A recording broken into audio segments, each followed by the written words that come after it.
मैं आपको बताता हूँ, रोपड़ में एक ऐसा परिवार, ऐसी लड़की, मैं नाम तो नहीं उनका लूंगा, उसके पिता की डेथ होगी। किसी स्कूल में लड़की टीचर थी, पिता सरकारी जॉब में था। क्या हो गया, जब उसका पिता जिंदा था, उसकी पिता की डेथ की पहले उस लड़की की मंगनी कर दी गई थी। और जब उसके पिता की डेथ हो गई, मैं तफसील में बता रहा हूं आपको, ये गवाही सच्ची गवाही है, ऐसी गवाही जो कभी भी नहीं जा सकती। वो लड़के ने जवाब दे दिया उसे। अब जब किसी लड़की की मंगनी हो जाती है तो कई बहुत डीपली हार्ट पे ले लेते हैं। वो लड़की डिप्रेशन में चलेगी। उसने कहा कि मेरी तो मंगनी इसके साथ ही, मैंने शादी भी इसी के साथ करानी, और इसने जवाब दे दिया। सिर्फ कारण क्या था कि उसका पिता की डेथ होगी, उसने जवाब दे दिया। किसी के कहने पे वो मेरे पास आई, गर्मियों का दिन था, आप एक स्कूल के जहां पढ़ाती थी बच्चे के साथ मेरे पास आई, और प्रभु के हुजूरी में उसे कहा गया कि उसी लड़के से आपकी शादी हो जाएगी। अब वो चलेगी, लेकिन मेरा विश्वास किसके ऊपर था? अपने जीवित परमेश्वर के ऊपर, जो सब कार्य को पूरा करता है। कुछ समय बीता, एक दिन रोते हुए रोने लग गई आके। उसने बताया कि डेट बताई उसने कि उसने तो किसी और जगह शादी फिक्स होगी, ये डेट उसने रख दी, वो किसी और जगह शादी कर रहा, आप कह रहे थे वो तो उसी जगह आपकी तेरी शादी हो। तो मैंने कहा भाई रो ना, लेकिन मैं ये बात जानता हूं, मैंने परमेश्वर के जब हजूरी से बोल दिया ना, परमेश्वर ने मेरे मुख से करप्ट निकलवा दिया, तो शादी तो तेरी वहीं होगी। वो कह रही नहीं, ऐसा कैसे हो सकता जब उसने शादी की डेट किसी और लड़की के साथ फिक्स होगी। मेरे अजीज बहनों भाई, कुछ दिनों के बाद हाथ में डब्बा लिए हुए वो लड़की आई, और उस लड़के ने वहां भी जवाब दे दिया, और उसी डेट को उसी के साथ शादी उसकी हो। हालेलुया!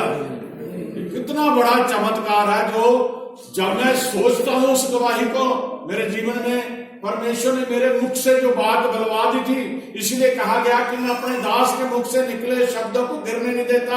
मेरा विश्वास उसके ऊपर दृढ़ था, और विश्वास क्या, वो चमत्कार सामने आया कि जो लड़के ने जवाब दे दिया था, फिर किसी और से शादी फिक्स कर ली, फिर उसे जवाब देके फिर उसने उसी के साथ उसी डेट को शादी उसकी हुई। हालेलुया! विश्वास का यह चमत्कार है। अगर विश्वास नहीं करोगे तो कुछ भी नहीं हो सकता। हालेलुया! हालेलुया! हालेलुया! पर विश्वास से मांगे, पर कुछ संदेह ना करें, क्योंकि संदेह करने वाला समुद्र की लहर के समान है, जो हवा से बहती और उछलती है। ऐसा मनुष्य यह ना समझे कि मुझे प्रभु से कुछ मिलेगा। आमीन, आमीन। अब उसका तो विश्वास लड़की का नहीं था, क्योंकि वो विश्वासी नहीं थी, लेकिन हम परमेश्वर की सेवा करते थे, हमारा विश्वास अटल था, और हमें परमेश्वर ने जो मांगा दिया, और उसके जीवन में सदा के लिए जब तक जिंदा गवाही बनाई। हालेलुया! हालेलुया! मत्ती रसूल की इंजील उसका 21 अध्याय,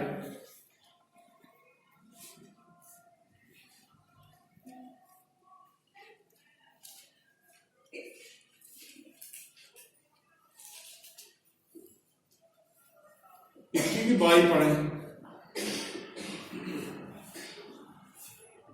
और जो कुछ तुम प्रार्थना में विश्वास से मांगोगे, आप ध्यान से सुनिए, जो कुछ तुम प्रार्थना में विश्वास से मांगोगे वह सब तुमको मिलेगा। वह सब तुमको मिलेगा। बोलो हालेलुया! हालेलुया! जो कुछ प्रार्थना में विश्वास से मांगोगे वो तुम्हें मिलेगा। कौन कह रहा है? प्रभु यीशु मसीह कह रहे हैं। जिस गुरु की हम उपासना करते हैं, जिसके हजूरी में हम सजदा करते हैं, जिसे हम अपना मुक्तिदाता मानते हैं, जिसे हम अपना मुक्तिदाता उद्धारकर्ता परमेश्वर मानते हैं, वही ये कहता है कि और जो कुछ तुम प्रार्थना में विश्वास से मांगोगे वह सब तुमको मिलेगा। बोलो हालेलुया, हालेलुया, बोलो हालेलुया, हालेलुया। इब्रानियों की पत्री 11 अध्याय, इब्रानियों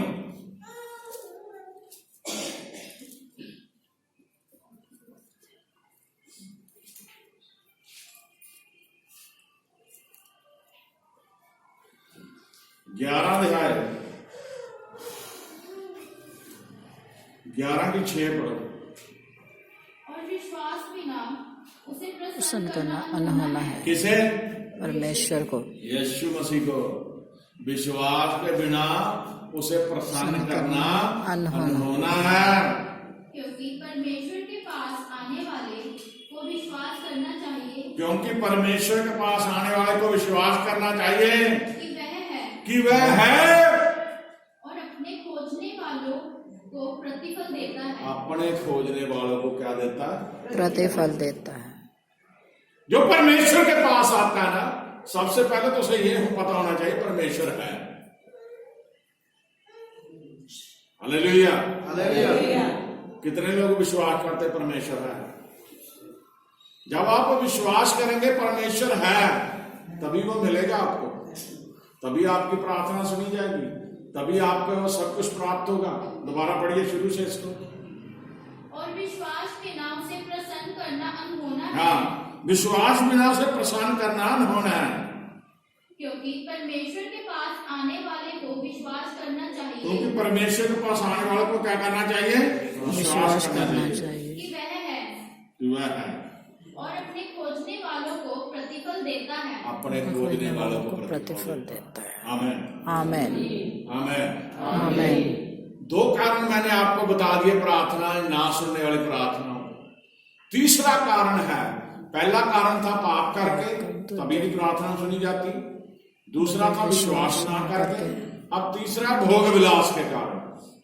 हालेलुया, हालेलुया। जो लोग अय्याशी में पड़े हैं, जो लोग सिर्फ अपने मन को खुश करने के लिए लगे हुए हैं, उनकी भी प्रार्थना परमेश्वर नहीं सुनता। याकूब की पत्री 4 अध्याय, याकूब 4 अध्याय उसकी 3 आयत पढ़े, 4 की 3। तुम मांगते हो और पाते नहीं। हाँ, तुम मांगते हो, बड़े ध्यान से सुनना, तुम मांगते हो और पाते नहीं, इसलिए कि बुरी इच्छा से मांगते हो। क्यों नहीं पाते? बुरी इच्छा से मांगते हो, ताकि अपने भोग विलास में उड़ा दो। ताकि अपने भोग विलास में उड़ा दो। आमीन। बहुत सारे लोग पैसे लेके जाते हैं और बम्पर डालते हैं जो टिकट होती है।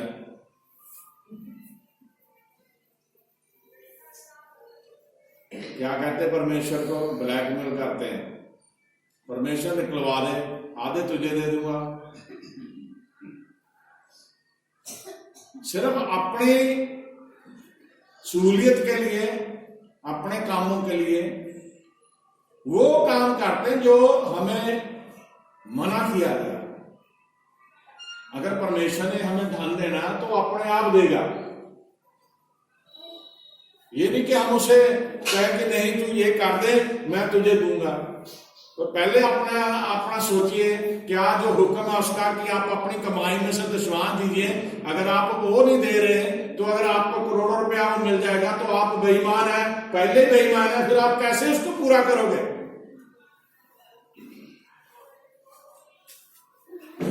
यहां पे क्लियर लिखा है, दोबारा इस आयत को पढ़िए जरा। तुम मांगते हो और पाते नहीं। तुम मांगते हो पाते नहीं, इसलिए कि बुरी इच्छा से मांगते। बुरी इच्छा से मांगते हो। अगर हम बुरी इच्छा से मांगेंगे तो नहीं हमें मिलेगा। ताकि अपने भोग विलास में उड़ा दो। अपने भोग विलास में उड़ा दो। आमीन, आमेन। दूसरा तीमुथियुस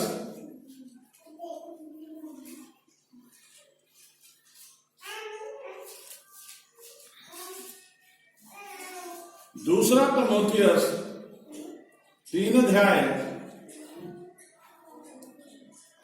तिमोथियस 3 अध्याय उसकी 4 आयत पढ़ेगा। विश्वासघाती, विश्वासघाती, ढीठ, ठीक, घमंडी घमंडी, और परमेश्वर के नहीं वरन सुख विलास ही और परमेश्वर के नहीं वरन सुख विलास ही के चाहने वाले होंगे। आमीन। आखिरी दिनों में ऐसे लोग ज्यादा होंगे जो भोग विलास में लगे हुए हैं बस, यानी कि अपने शरीर को आनंदित करने के लिए, अपनी इच्छाओं को पूरा करने के लिए, अपने लिए जी रहे हैं। उन्हें कोई जरूरत नहीं सुबह उठ के प्रार्थना करने की, उन्हें कोई जरूरत नहीं समझते कि दुआ में प्रभु के साथ कुछ का संगति करने की। वो नहीं चाहते कि जाके प्रभु के घर में जाएं, बल्कि जिस दिन प्रभु के घर में संगति होनी इतवार वाले दिन वो कहीं एंजॉय करने के लिए बाहर घूमने के लिए गए हुए हैं। ऐसे लोगों को परमेश्वर उनकी दुआओं को नहीं सुनता, पसंद भी नहीं करता परमेश्वर। Hallelujah, hallelujah, hallelujah, hallelujah. अगर दाऊद के जीवन को आप देखिए, वो 7 पहर दुआ करता था और जब परमेश्वर के घर पर जाता था ना, दाऊद ने ये सारे साज सामान बनाए, जो भी हमारा म्यूजिक का सिस्टम, जो भी जितने म्यूजिक का भजन या कोई भी सॉन्ग हम गाते हैं ना, इंस्ट्रूमेंट बजते हैं, वो सारे दाऊद ने इजाद किए। वो नाचता हुआ सुध बुध खो के, राजा होने के बावजूद सड़कों पे नाचता हुआ प्रभु के घर जाता था, मंदिर में जाता था। उसे क्या जरूरत थी ऐसा करने की? लेकिन उन्होंने परमेश्वर को नहीं छोड़ा। उसने अपने सुख विलास में जीवन नहीं व्यतीत किया। सबसे पहला स्थान उसने अपने जीवन में किसे दिया? परमेश्वर। जब आप अपने जीवन में सबसे पहला स्थान परमेश्वर को देंगे आप, तो परमेश्वर आपकी प्रार्थना को तुरंत सुनेगा। बोलो हालेलुया, हालेलुया। पहला तिमोथियस, ये दूसरा था, पहला पढ़े। पहला तिमोथियस 5 अध्याय उसकी 6 आयत पढ़े, 5 की 6। पर जो भोग विलास में पड़ गई, पर जो भोग विलास में पड़ गई, वे जीते जी मर गई है। वह जीते जी मर गई। आमीन। जो लोग परमेश्वर के वचन को सुन के अनसुना कर रहे हैं, मेरे अजीज बहन भाइयों, उनके लिए जरूरी है कि अगर एक बार आप सुख विलास में पड़ गए, आप परमेश्वर की हजूरी से दूर हो गए, तो दोबारा फिर आपको कोई भी परमेश्वर की तरफ नहीं ला सकता, क्योंकि पाप की मजदूरी मृत्यु है। और जब आप परमेश्वर के साथ चलेंगे तो परमेश्वर आपकी दुआओं को सुनेगा। लास्ट में हम इस अध्याय में देखें, नीति वचन 21 अध्याय, नीति वचन 21 अध्याय उसकी 17 पढ़े, 21 की 17। जो लाल रंग से प्रीति रखता है वह कंगाल हो जाता है। जो राग रंग से प्रीति रखता है वह कंगाल हो जाता है। और जो दाख मधु पीने और तेल लगाने से प्रीति रखता है, जो दाख मधु पीने और तेल लगाने से प्रीति रखता है वह धनी नहीं होता। वह धनी नहीं होता। आमीन। बाइबल हमारी तस्वीर समाज की सामने रख देती है। कई लोगों को आपने देखा होगा, पूरा साज बन के घूमते हैं, पूरा प्याली लगाई होती उन्होंने, अपनी मस्ती में समझते हैं मैं तो जी मस्त हूं। उनके बारे में ये क्लियर लिखा। राग रंग, आज ये बीमारी सबसे बड़ी है। किसी ने पोस्ट डाली कि जो बेरी है ना, बेर लगे होते, पोस्ट डाली किसी ने, जो बेर अब आजकल अपने आप गिरने लग गए। कह रहे पहले वो टाइम था, बच्चे लोग जाते थे बेर को पत्थर मार के गिरते थे, पत्थर मारते तब बेर गिरते थे। अब वो फोनों में बिजी हो गए, उनके पास समय नहीं पत्थर मारने का, जाके बेर की पेड़ के ऊपर। तो वो भी ये पक के अपने आप ही गिरने लग गए, कोई आता तो है नहीं हमें खाने के लिए। इसी में सभी बिजी हैं। एक्सीडेंट हो जाते फोन चलते चलते, और बहुत लोगों का आप देखिए फोन चलाते चलाते मोटरसाइकिल अपना व्हीकल चला रहे हैं, फोन सुन रहे, एक कान को फोन लगाया, एक हाथ से चला रहे हैं। अगर कोई आ गया फिर बस एक्सीडेंट होगा, आगे आ गया। तो उनके बारे में परमेश्वर ने यहाँ पे क्लियर लिखा, जो राग रंग से प्रीति रखता है वह कंगाल हो जाता है, और जो दाख मधु पीने और तेल लगाने से प्रीति रखता है वह धनी नहीं होता। आमेन आमेन आमेन। नीति वचन 10 अध्याय उसकी 22 आयत को जाकर पढ़ लेना कि धन जो है यहोवा की आशीष से प्राप्त होता है। जो धन परमेश्वर देता उसमें दुख नहीं मिलाता। बोलो हालेलुया हालेलुया। चौथा जो कारण है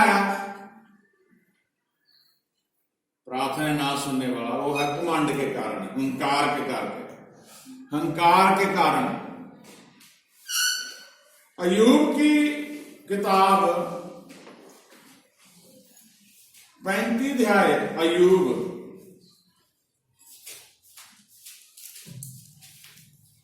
35 अध्याय उसकी 12 पढ़ो जरा। वे दुहाई देते हैं परंतु कोई उत्तर नहीं देता। जो घमंडियां हंकारी लोग हैं ना, वो दुहाई तो देते हैं परमेश्वर का गए, पर उन्हें उत्तर नहीं मिलता, कोई उत्तर नहीं देता। ये बुरे लोगों के घमंड के कारण होता है। बुरे लोगों के घमंड के कारण होता है। Hallelujah hallelujah hallelujah hallelujah. कभी घमंड ना करें, बुरे मत बने। भजन संहिता 138 बोल उसकी 6 आयत पढ़े, 138 की 6। यद्यपि यहोवा महान है, हाँ, यद्यपि यहोवा महान है तो भी वह नर्म मनुष्य की और दृष्टि करता है, तो भी वह नरम मनुष्य की ओर दृष्टि करता है, परंतु अहंकारियों को दूरी से पहचानता है। अहंकारी को वो दूर ही से पहचान लेता है। बोलो हालेलुया हालेलुया हालेलुया हालेलुया। घमंडी को दूरों पहचान लेता, परमेश्वर पहचान लेता है। घमंड भरी आंखों को परमेश्वर, घमंडी को परमेश्वर पसंद नहीं करता। दानियल नबी की पुस्तक उसका 4 अध्याय, दानियल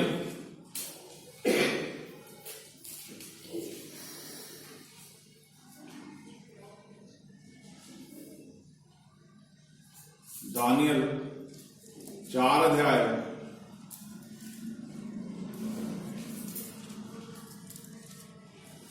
उसकी 37 है, पढ़ो 4 की 37।